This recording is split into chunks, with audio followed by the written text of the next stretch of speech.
So good morning, good afternoon, good evening, wherever you might be, and so glad you could join us. I'll be sharing some slides today. It will be a little more of a focus on Europe.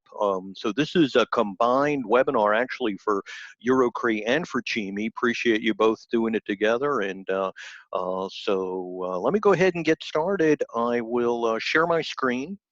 And as we go through, if you have questions, please, you're welcome to wait until the end, but you're also welcome to ask them as I'm on a slide so that we don't have to backtrack and go back over all the slides. So either way, if you have a question, feel free to unmute, ask your question. Ray is going to be tracking the chat, so if you prefer to ask your question via chat, feel free to do that, and then Ray's going to interrupt me at that point in time, and we'll go through. So as you can see here, this is a COVID-19 hotel industry update for both EuroCHRIE and Kpi. And we're going to look real quick at U.S. I know there's very few of you from the U.S., but we won't be there long. I'm going to look at basically this is a global view. Now, I don't drill down into all the different areas of the world. I do drill down into Europe and Mideast and Africa a little bit. So we'll look at what's going on. The next section will be some comparisons. We'll take a look at what industry is thinking about when they're looking at this event, and going back into the past. I'll show you some of the data that they're looking at. And then we'll talk a little bit about some lessons to learn from prior situations like this. I'll share with you some good news that we can find. We try to find a little good news, and then a little bit of how we can help if you need it. And at that point, we're going to open it up for brainstorming, and be more than glad. Obviously, we'll have some Q&A, but we can do that during as we go. But then definitely some brainstorming as far as research opportunities. So that's part of what we're thinking about. So as I know, some of you are going, looking at this data more just to get a general lay of the land and try to get an idea of what's going on. Some are thinking more for research opportunities. A lot. We're cranking out a huge amount of data.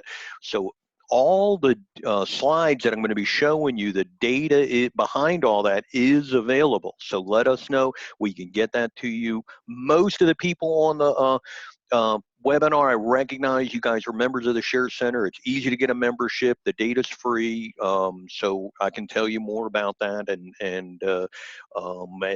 But the data you could obviously use in the classroom as well as for research. So we can talk a lot about that. Keep that in the back of your mind, of course, as we're going through these different slides.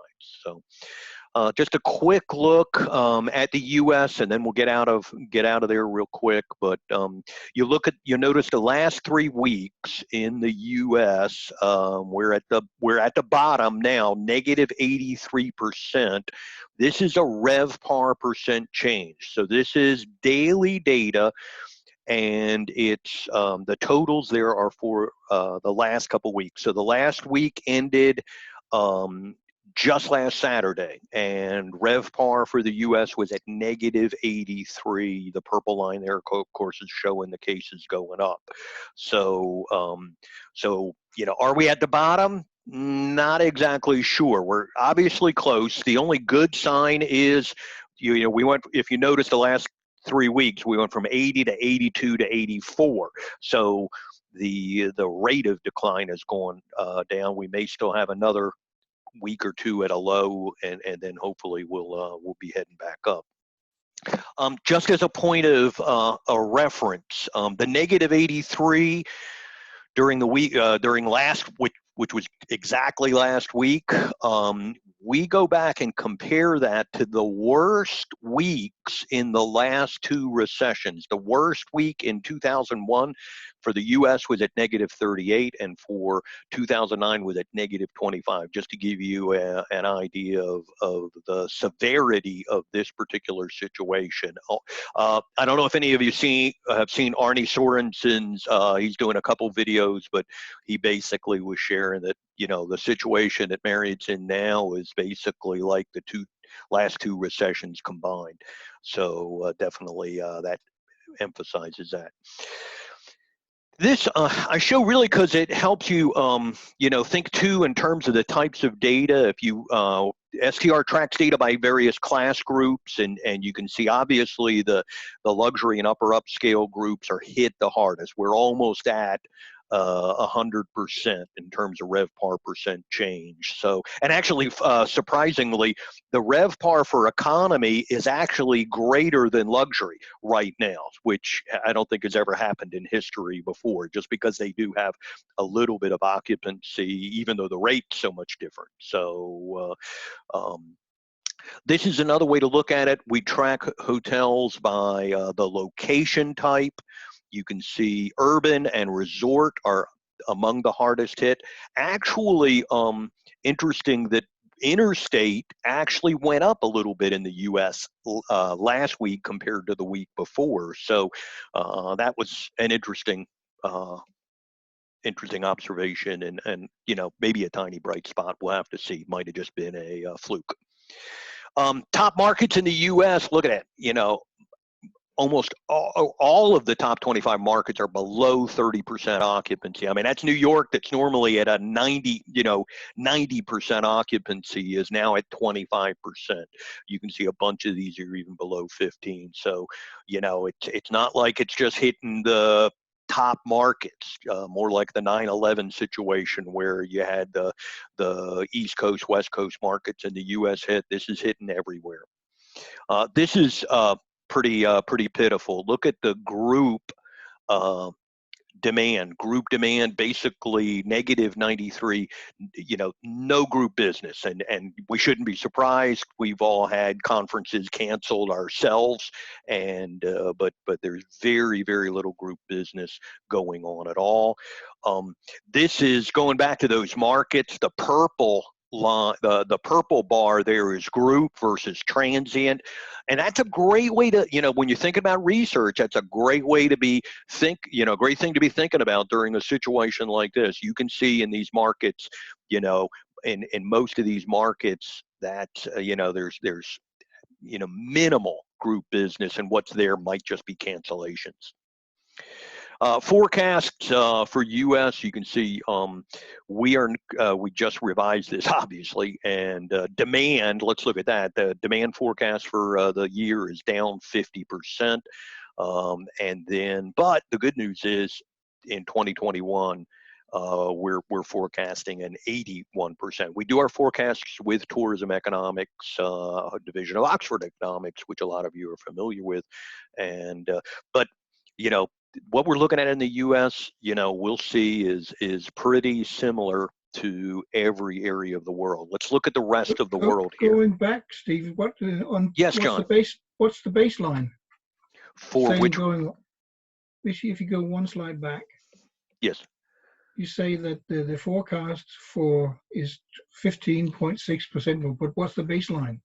That would be the prior year. So so these are year-over-year forecasts. So the negative numbers for 2020 are going to be based upon 2019 data.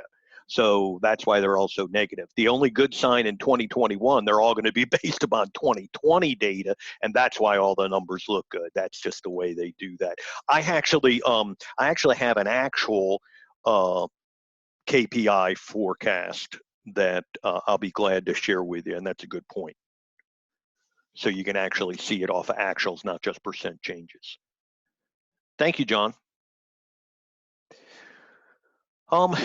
This is an interesting set of slides here. We'll run through them real quickly, but this is looking at occupancy. It's a running 7-day occupancy. So this is just weekly data. We code this by every sub-market. Now, markets are big geographical areas, sub-markets are smaller geographic areas, and we're looking at positive or negative over time. Now we're jumping back all the way back to January 12, and you see sort of an even mix of positives and negatives.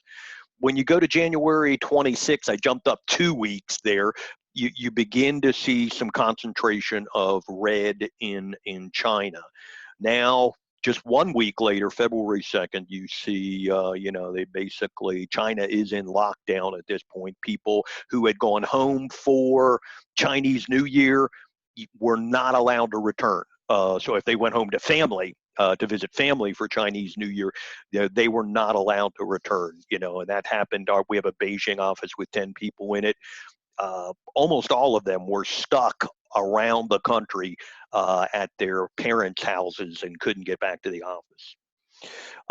Here we're beginning 1 more week, and we're beginning to, impact a lot of Asia.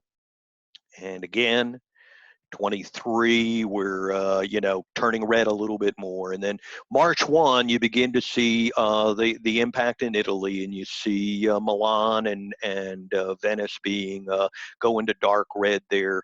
Now you start seeing no-fly limitations throughout Europe, and then March 15. Then you begin to see work from home situations in the U.S. Here's March 22, not a pretty picture. March 29. April 5, you do, interestingly, and I'd have to look into this, you do see a little bit of green. And notice the difference when you start, look at the differences in China. Look at China for a second, and you begin to see China turning lighter red in some of these areas. And now we're up to April 2. And but still Europe significantly impacted, huge amount of dark red there, and that's basically the world, a world perspective over the last couple weeks. Let's compare 3 areas of the world right now: China, US, and Europe. You can see, and I could, we have a graph that goes back further, but if you start in February 1, that was basically when China was all the way at the bottom. So you'll notice February 8 actually was the very bottom. China was below 10%. This is absolute occupancy. And you can see US and Europe tracked somewhat similarly, although Europe turned down a little bit earlier. Both of those areas, of course, are huge areas. So we have lots of different, Italy is going to play into here, and Spain and Portugal are going to play into here, and New York and places like that. But you can see this is all tied exactly to time. You can see that US and Europe are hitting the very bottoms at the end of March and heading through April. And the other thing, of course, that we can see there is that China is beginning to head up. Last week was the first week that China was over 30% occupancy. Now, that would be pitiful in any other situation. But of course, when you were below 10% 8 weeks ago, 32% sounds really, really good. So now in this slide, we basically take that data and just index it related to time, and you can see that the transitions are somewhat similar. Europe and China, those curves go down similarly. The US, people are still wondering, is the US going to go dip down further than that or rebound? People are just guessing at that as well, but you see sort of the full picture index to time here. And that's just another example of what we can do here. I'll show you more examples of this coming up. Now, a couple notes regarding some of these slides. What I've tried to do is I've created a deck, and I apologize, it's about 90 different slides, and I've taken slides that all of our various staff people around the world have presented. So we're doing about 5 to 10 presentations each week. Most of the presentations we do are for industry. So we're talking to our customers, we're talking to the hotel companies and the tourism organizations. You can get that on the STR website. If you go to the STR website, there's a COVID-19 update. Click on that, and you'll see all the upcoming webinars for you know, every area of the world, you will see all the webinars we've done in the past, and you can get the recording of those webinars that if we've done them in the past. So the webinars we're doing now are a little more localized. So we're doing a webinar, for example, next week on the Iberian Peninsula, and you know, we're doing webinars now on ASEAN and all these different areas of the world. Some of the slides I have here do go back a little bit in time. Some of that is because I wanted to show you the numbers at the very worst point, like in this situation. Some are because I just don't, you know, I just don't have updated data, and I honestly didn't have time to update every one of my 90 slides with data from last week. But if you need that data, let me know. So if you're interested in the latest data on France or the latest data on Denmark, just let me know, and you know, I can get that to you. So anyway, here's a quick look at Asia, and you'll notice this was back in March when places like Shanghai and Macau and Beijing, Sanya, they were all close to negative 90%, and now it's improved since then, but that's where it was.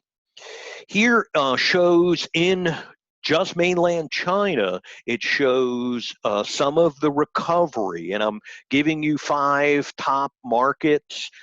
These are markets that are recovering better. Beijing is not recovering quite as quickly as that, but you'll see Shanghai is sort of in the middle of those, and Sanya is actually, you notice, you'll see there, Sanya has big peaks on the weekends, so it looks like people are, you know, getting out and doing, you know, doing some travel, and we'll talk more about the type of travel that we expect to see coming rebounding first, quickest.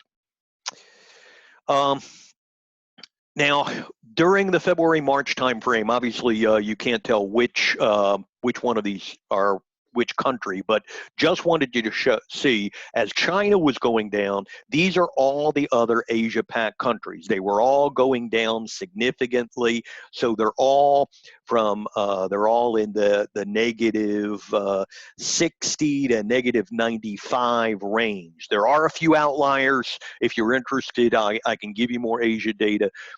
Philippines and Singapore have been sort of outliers. They've been among the best markets.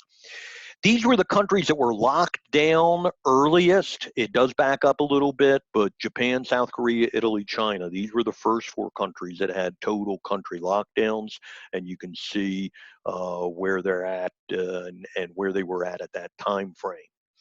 Here are most of the countries in Asia. This does back up a little bit. You can see Singapore, big impact, and early on, as well as some other of the Asia countries too.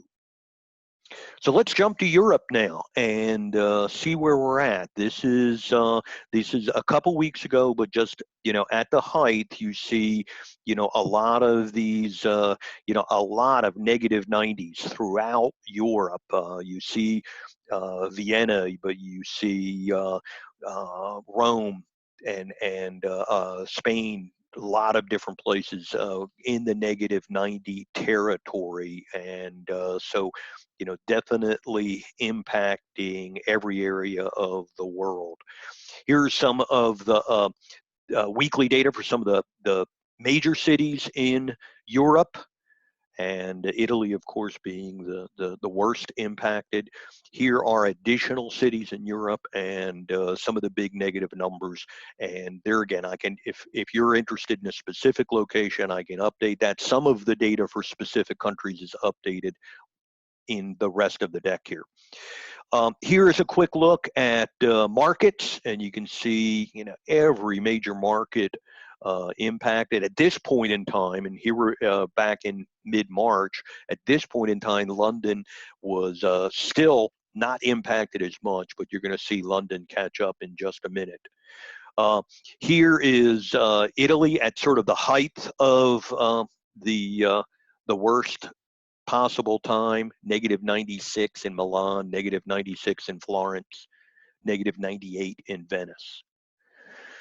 Here's London, and this is a little more updated, March 22, the week of March 22, which would really put us to the end of this month, end of March. And that's when you did begin to see London take a major downturn. Now we're up to -8, Dublin as well to -80, and but other places impacted as well. Manchester close to 70, and but you do notice in London here some of the I mean in UK here, some of the smaller cities outside of more the regional cities, not quite as impacted as much. This is something we're doing as far as forward bookings are concerned, and this is another type of data that STR collects. This is basically business on the books. Everything we've looked at up to this point has been consumed. So this is what happened yesterday, but this is business on the books, and the concerning thing here, this is for the next 14, 28, and 90 days, is of course the low occupancies in the future. And this is London just by scale, by class, excuse me, just to show you that the classes are the trend line is very similar. The mid-scale and economy are less impacted. The luxury and the upper upscale are more impacted. So it's sort of like what you would expect. And but mid-scale and economy tend to be less impacted in a downturn like this. Let's look at a few other countries around Europe. Here's Germany and the various -85 for the whole country. The various markets in Germany, almost all in the 80s, yes. Here's RevPAR declining. This is on a week-by-week basis as the number of cases are going up, and that's for the whole country. Similar graph for France. Again, we're down into a -95, just like Germany, and same kind of trend line, no difference there. Oops. Here's Spain and Portugal. We were talking about that before, and this is back a little bit. Javier mentioned they're going to do a Spain and Portugal webinar next week. For some of you that are in Portugal, remind me, and I'll be sure to get you the information on that. He was just preparing the new slides for that, so that'll be coming up next week. Here's occupancy in Spain as the cases go up. Slightly different displays. Sorry. Benelux. I think I saw some people from the Netherlands, and you can see this was -90s in a lot of places in Benelux. And here is the downturn as far as Netherlands are concerned, and I think I have a similar graph. Where this one shows RevPAR, this one is showing occupancy. So occupancy in Belgium really at 5% for the whole country. A couple markets in Benelux as well, and you can see Brussels significantly impacted. And if you have some questions on any of these specific areas, I don't know exactly what's going on in every area of Europe, but don't hesitate to let me know. I'll be glad to let you talk to, our person from the London office who covers that specific area. If you have a question about Central Eastern Europe, I'll be more than glad to get you in touch with Jakob, and he can talk to you more about what he's seeing on the ground, and as he's talking to hotel companies in that area. Here we're looking at the Nordic capitals, and you can see, big impacts. It's amazing how no area is spared. I think there were some people from Mideast Africa on the call. I just wanted to show you some data from the Mideast, some of the big countries there. This I think is going to get updated next week as well. So check that webinar or let me know, and I'll be glad to get you updates on that upcoming webinar.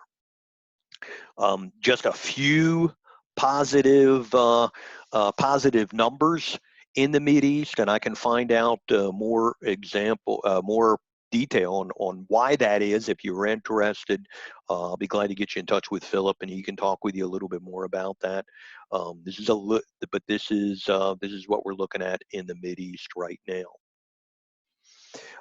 Major cities in throughout the Mideast are displayed here. You can see really the big cities are being impacted much more than the countries are. No surprise, of course. And then this is something that we've shown a number of in a number of webinars. Here we're looking again. This is the business on the books, the reservations, and the concern I would have here would be if you look at reservations for October. That's of course when the Dubai Expo is going to start. You can see, not a whole lot of business on the books for that, although we know that that tends to be a place where you have, smaller or decreased booking windows. So, but you can see not a huge amount of business on the books. Then finally, but not least, of course, is African countries, and you can see impacts throughout Africa, and then some major markets there, and some big negative numbers in some of the major markets. 90 greater than 90s in some of the top ones. And here are specifics in terms of occupancies and the percent changes as well. So just as a sort of recap, this is what we're looking at as of a week or two ago, where we're at from an occupancy point of view, and we're dividing countries in the world up by the various, by just how bad they're impacted, and that's sort of a recap of the whole world. So this is just another type of data that we've collected, and we've shared that a couple times. I'm not sure how incredibly relevant it is, but we do track, cancellations of major international events, and you can see these are events through Europe, and the number canceled, the number postponed. If anybody wants to look at that data, I can check to see how valuable that data would be. Let me take a break here. Let me stop for a second. This is sort of the performance update, and let me ask: are there questions that you have, or anything I can help clarify?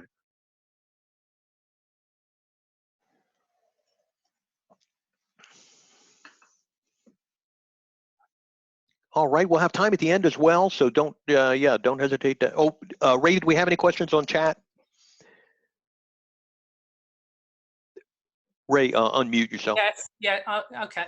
No, nothing at the moment, but there's a couple of people who I'm not sure just joined us. I'm not sure who they are, but anyway, you carry on and I'll check them out.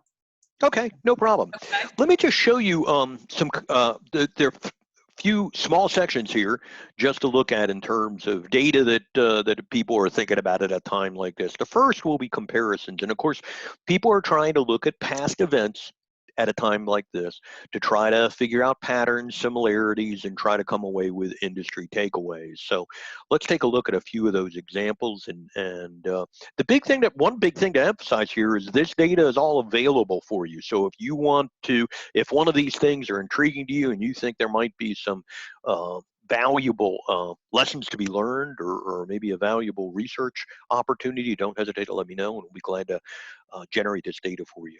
For example, this is one slide that we've shown a couple times. This is looking at China markets during the SARS event. So this happened back in 2003. You see that the timelines there, and the events, where the WHO issued a global alert in March, and then up until it was announced, that it was contained. Notice a very quick bounce back here. Here we're looking at, this event had about a 6-month recovery cycle, and that's very optimistic. People were hoping at the beginning of this event that that COVID-19 would maybe look a lot like SARS. I think everybody's realized at this point that's not going to be the case, and we're not talking about a 6-month recovery. Another type of data. This is SARS again, but that's the SARS impact on Thailand, and then N1H1 impact upon Mexico. And both of those, you can see, had a pretty quick rebound when it came to demand.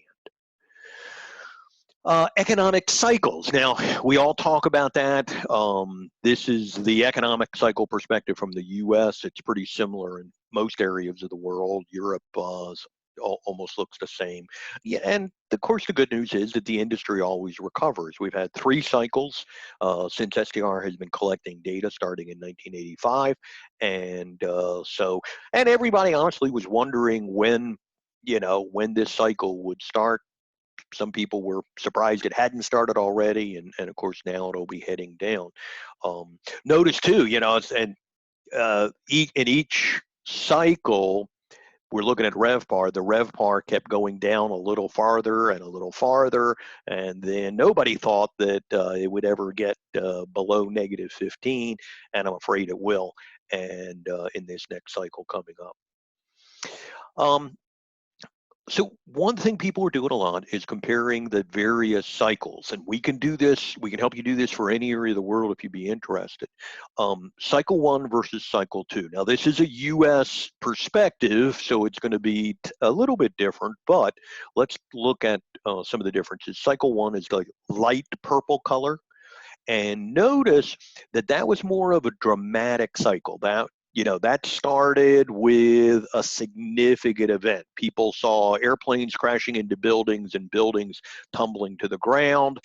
Travel stopped. And so obviously it had a quicker impact than cycle 2, which was, more of a business situation. And you can see the dark purple line was more of a gradual downturn. Now here we are looking at ADR.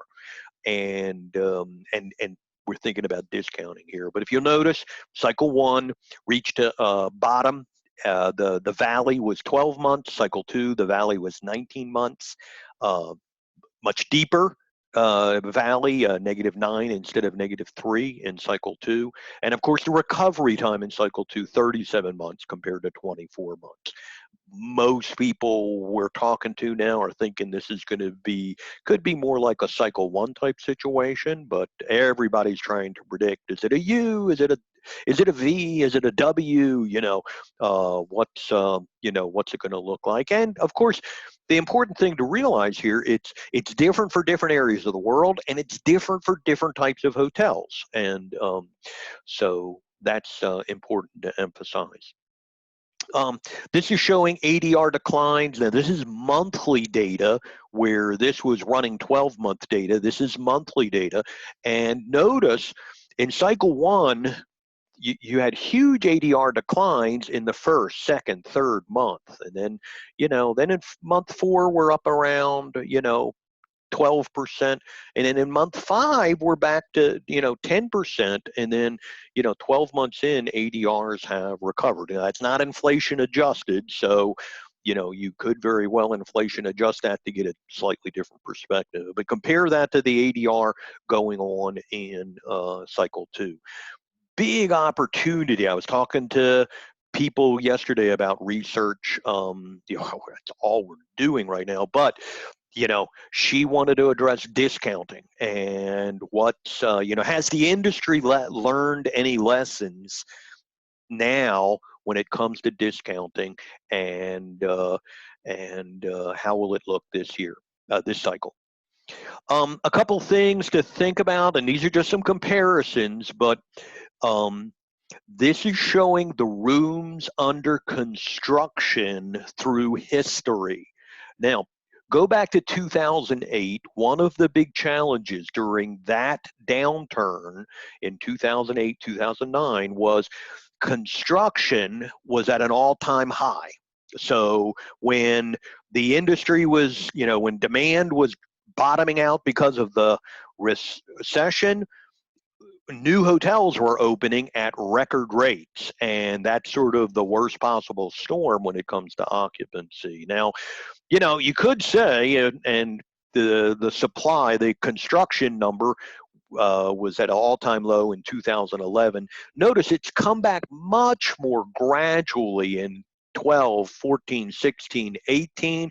But unfortunately, in 2020, we're back at that same high. This is US data, and I can get you this construction data for anywhere in the world, but we're back. Another type of data. This is Europe, looking at China and Europe and comparing 2009 to 2020. And again, emphasizing that people expect this to be significantly more of an impact than the 2009 recession. This is some data from our friends at Oxford Economics. Now they help us with the with our forecasting. I did want to bring in a little bit of GDP data and some economic data regarding the world and also the Eurozone. And I can get you more information on this if you want, but obviously a lot of people are, correlating at this point in time. They're correlating hotel data with economic data to try to make good observations as well. Steve, can I just interrupt? Yes, Ray. Liz had a question for you. I didn't want you to go on too far. Yes. Can you unmute her? I can't. Go, Liz. No. You've got to unmute her. No. Where'd she go? There she is. There she is. Okay. When you were showing us the comparative occupancy rates and so on, you did it by date. Be quite interesting to see it by lockdown date. So if you rather than put all the weeks in sequence, you took maybe 14 days after lockdown, because that's when the big effect is going to show. Liz, I'd love to do that. Now, we have people doing that already in various parts of the world, but I'd love to do that more in Europe. And basically, we'd index it just like you saw on those slides with China, Europe, and US. We would index them by time, and we'd basically have L+1, L+2, lockdown plus 1 week or plus 1 day. And you could do it with weekly data or daily data and see the impact. Somebody is doing. Somebody's doing. Data was prior to lockdown. It was up to the 21st, and we locked down on the 23rd. So it's probably had a much bigger impact than was evident there. That would be fantastic. Project for somebody. Yes, and Liz volunteers to help you and collaborate with you if you want to analyze that data related to lockdown. I'm a little bit busy at the moment, but if you give it another month or so, then I might be interested. All right. But no, that's a great point, and absolutely. Another question was, have you got any data on Romania? I'm sure we do. Just for later, but that was a question that came up. And I apologize. I tried to anticipate everybody who I knew was going to be on here, but I think we do have a Central and Eastern Europe deck. Let me try to whoever that is, drop me an email and I'll try to dig that up for you too. Okay, I'll sort that out. Good. So some economic data. Another research possibility is the profitability situation. Now, this is a slide of Europe from a profitability point of view in the 2009 financial crisis. And here we were comparing GoPar versus RevPar. And the question that I think a lot of people are asking, industry people are asking now is, hey, after 2019, do hotels, run more efficiently in 2020 than they do in 2019? So in 2009, there was a lag here between RevPar and GoPar. Will we have that same lag, or will hotels be able to, will those trend lines be exactly the same or closer together this time around? So that'll take a little more time to look at. The profitability data comes in a little slower than the daily performance data, but we are getting that profitability data now on a monthly basis. So and that's important to emphasize, because a lot of professors don't realize we have great profitability data on hotels that you can use for research too. So I'll be glad to spend time showing you that and brainstorming with you. There's a small group of accounting and finance professors that I try to spend time with on these topics, and let me know. I'll be glad to get you connected with that group if you'd like to. Here's another comparison, and this is off topic just a little bit, but this is something that a lot of people have brought up when it comes to outbound tourism and the reliance upon China outbound tourism. Much more reliance. Here we're comparing 2003 for SARS to 2019 with COVID, and look at some of the big dramatic increases upon how these countries that didn't really rely upon the Chinese tourist back in 2003 now do in a major way. So those are some common comparisons. If you can think of other ones that would be valuable, let me know, and I'll be glad to help you with that and chat with you more about that. This next group is some lessons to learn here in terms of prior. We are looking back here, but these are just some lessons to learn. One of the valuable ways that people look at data right now is transient versus group. Now, all of the data that we collect, especially for the higher end hotels, is broken down by how much is group business, blocks of 10 or more, versus transient business. That's important to understand. Look at this during 2009 for transient versus group, and this is occupancy. Our first slide is occupancy. I'll show you ADR in a minute, but you'll notice transient rebounds much quicker than group business. Now, nobody be surprised by that, but look at that, 7 months, and the transient traveler is back on the road again, and occupancy is jumping back up. Group takes much longer to get that back, and to have those conferences start up, and to the meetings and things like that. So important to understand the difference there.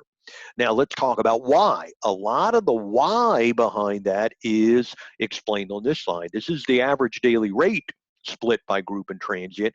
What do you see? Transient ADR hugely discounted, and notice those discounts are going down to -20, and they're rapid. That's a lot of the explanation for what kickstarts the occupancy back here, the transient occupancy. And so that's a whole interesting set of things to think about there in terms of transient discounts.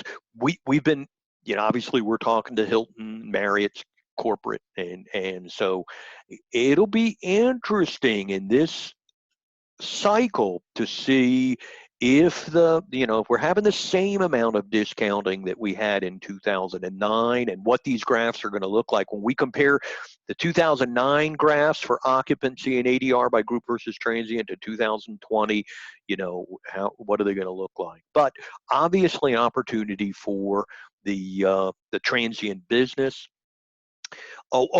In 2009, does everybody remember that about 6 to 9 months into that recession, you had this phenomenon? I think this even hit one of our conferences. I don't know if it was a EuroCHRIE conference or an EuroCHRIE conference. What's the problem there that's highlighted in the red box? Well, the group has scheduled their meeting 12 months out, and at the time got a super good rate for their members to come to this meeting. Well, then 9 months go by, and what happens? The transient ADR has gone down so much.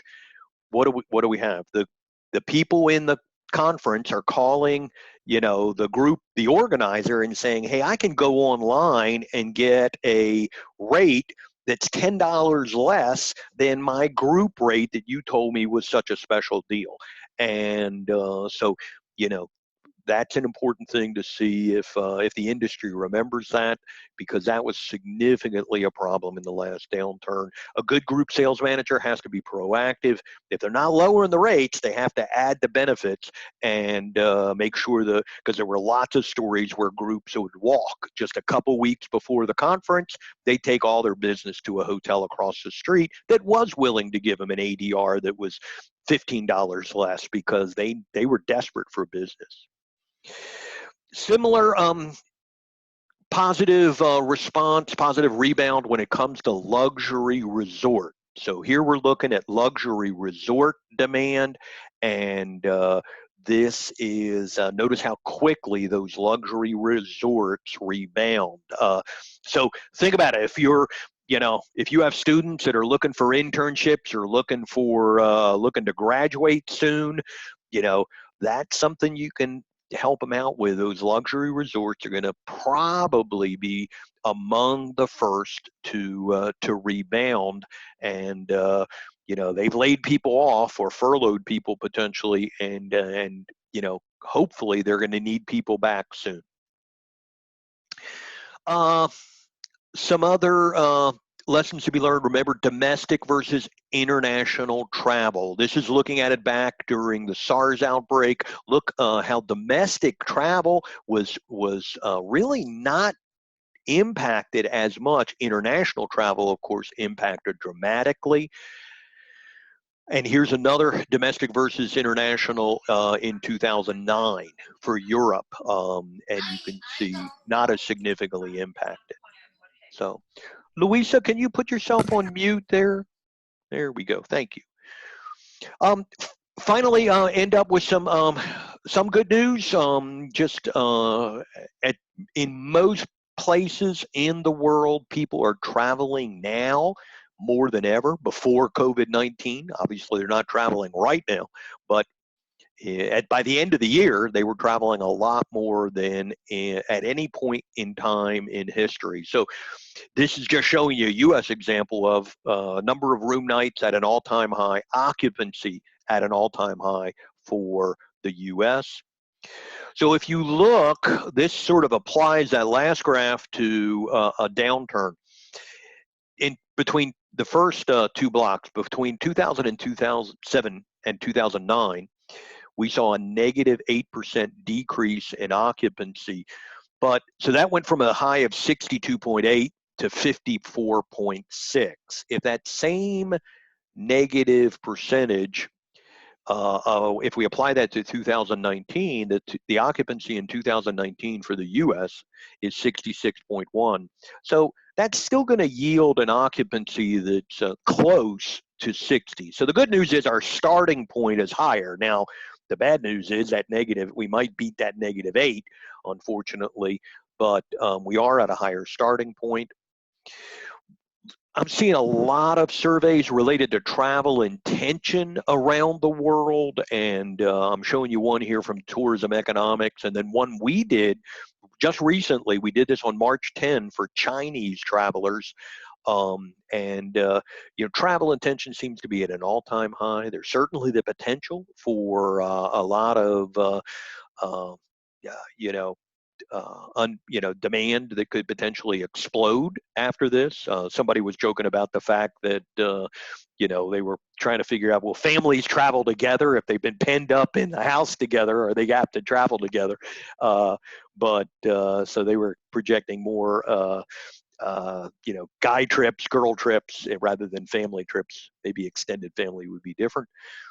And this is a projection from, again, from Oxford Economics, and, with at least a projection of a more rapid bounce back, rather, not immediate necessarily, but more rapid than in the prior, in the prior 2009 cycle as well. Again, domestic travel recovery is expected to bounce back much quicker than both. This is looking at Europe international versus domestic spend. So that's just some other types of data to think about, and from a research more from a research perspective. These are things we can help you with if you're interested. Let me take a break here, and I'm almost done. Have just a few more slides, but any questions up to this point about some of the slides?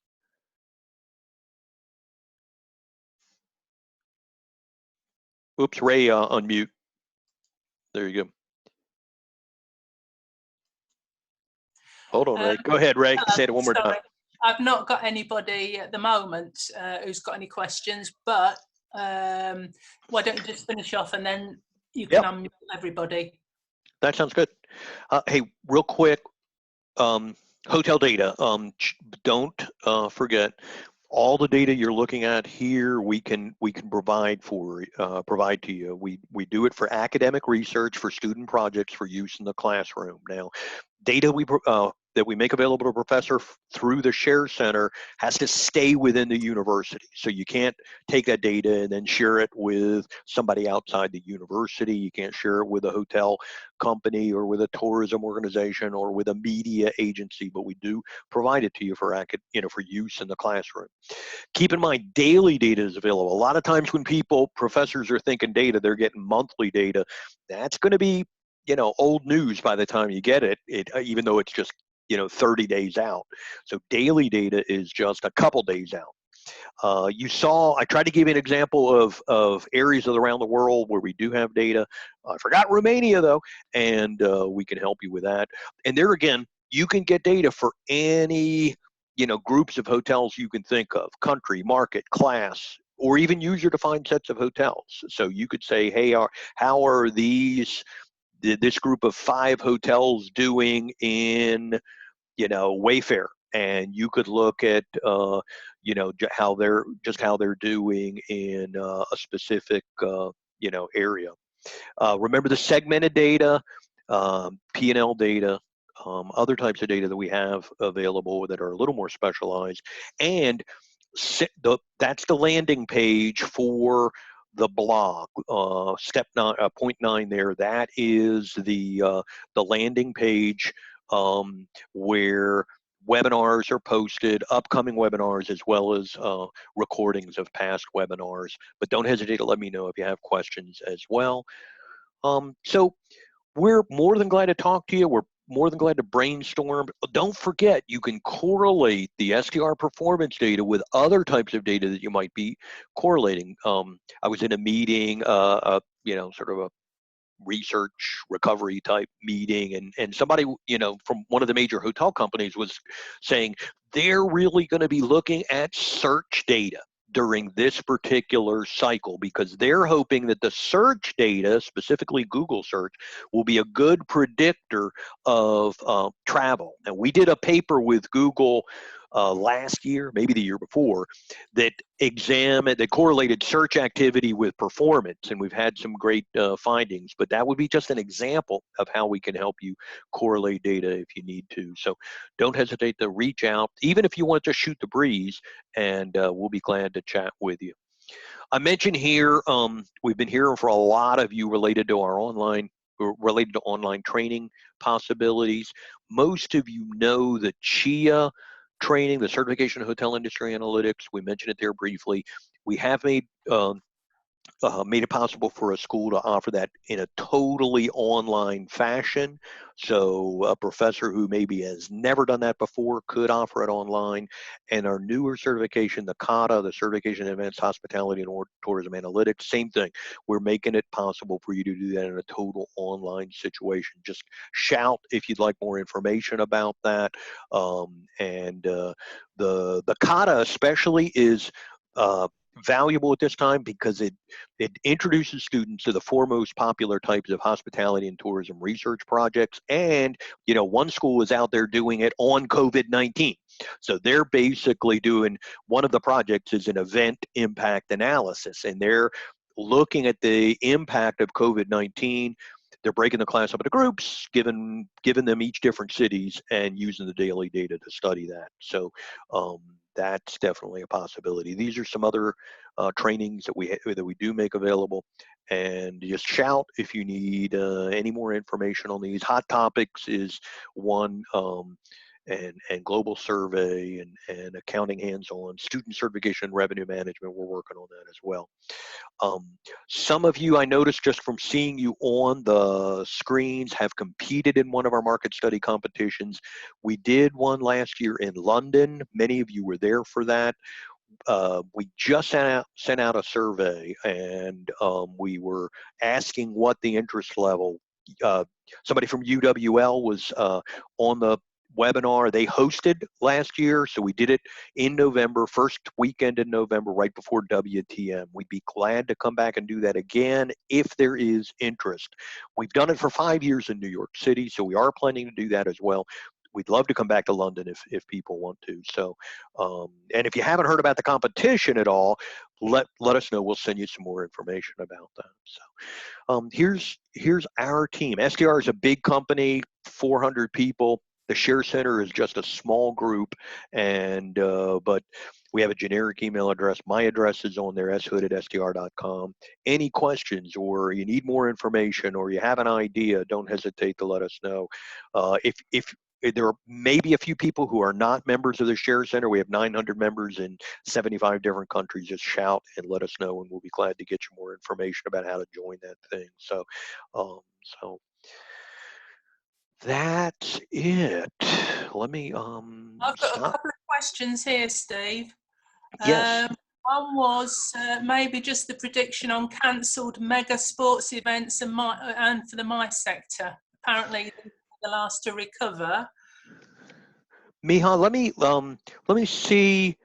Let me dig in to that that cancellation data. Miha, can you send me an email with that question so I can forward it to the person in London who Robert is the guy in London that I want to ask that data to, and see if we can get more information about that. I'll be glad to do that. And pandemic. Data. There was another one about pandemics. Have you ever considered that pandemics will occur more frequently? John, that's a good question.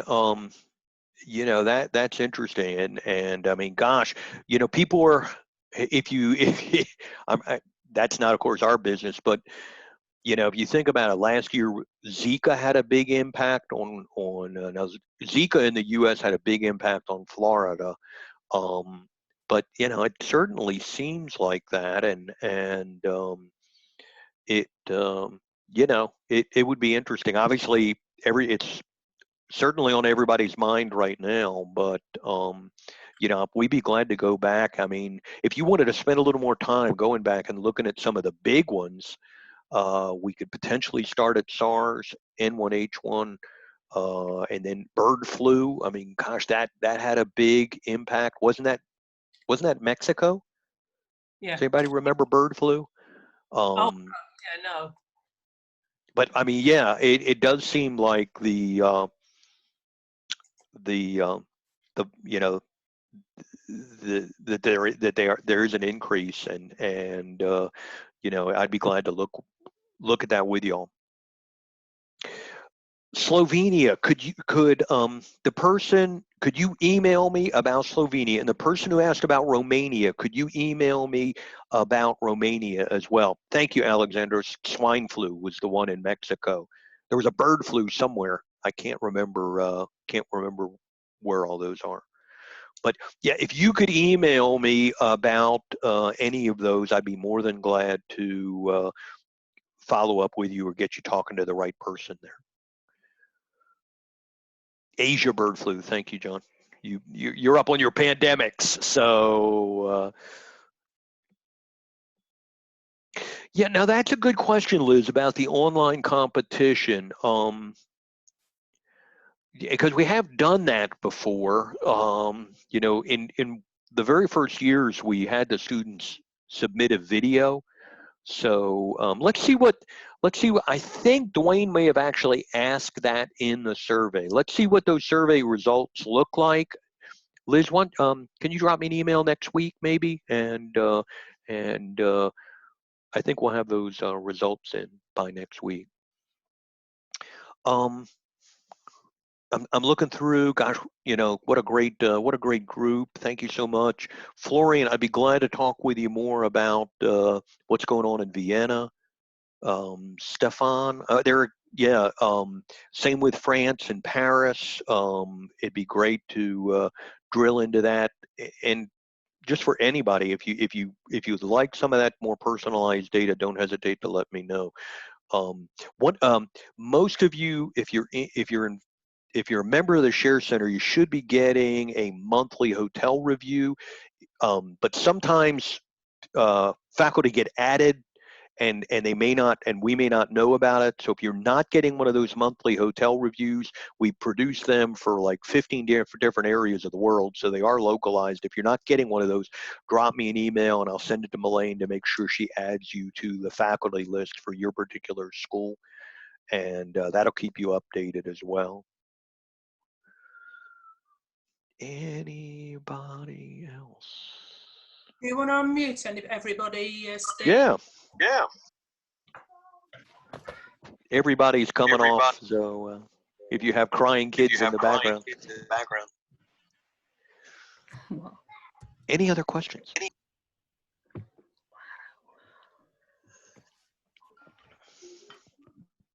questions now.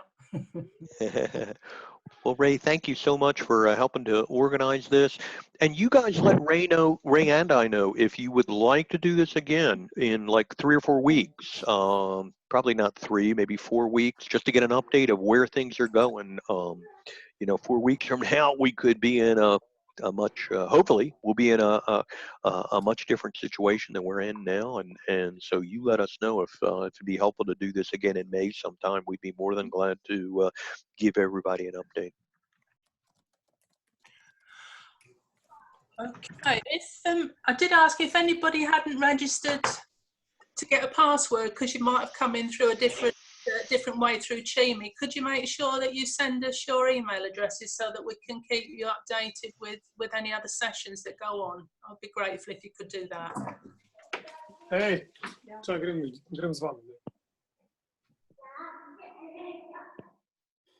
Great, guys. Hey, if there's any way we can help you at all, don't hesitate, whether data or online training, whatever, don't hesitate to let us know. If you're not as familiar with the Share Center and you just like to chat and get more information about what we do and how we help, don't hesitate to drop us an email. Don't hesitate at all. So, Steve, folks, is it worth putting your contact details up again? So if people want to get in contact with you. Sure. Yeah, shood@str.com.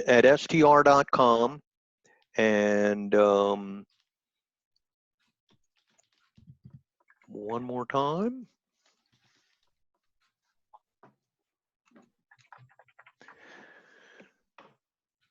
shood@str.com.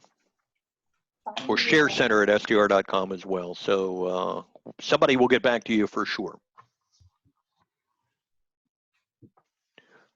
Folks, it was great to see everybody. This is almost as good as seeing you in person, and hopefully it'll be socially acceptable to still handshake and give you a hug next time we see each other in person. And but until then, this is about as good as it gets, I guess. So if you think of anything afterwards, don't hesitate to drop me an email. And great to see all these smiling faces.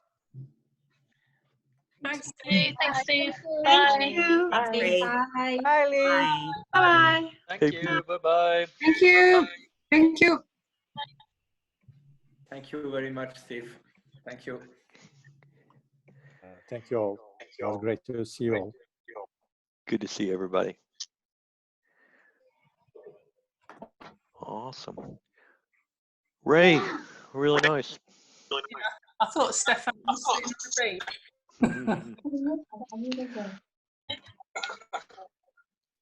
John, great to see you. All the best.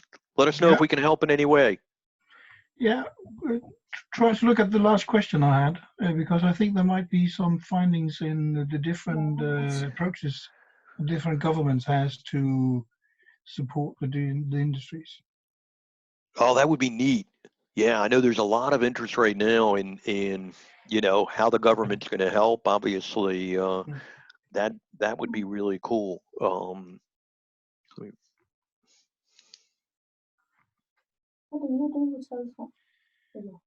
we're doing a lot of stuff here.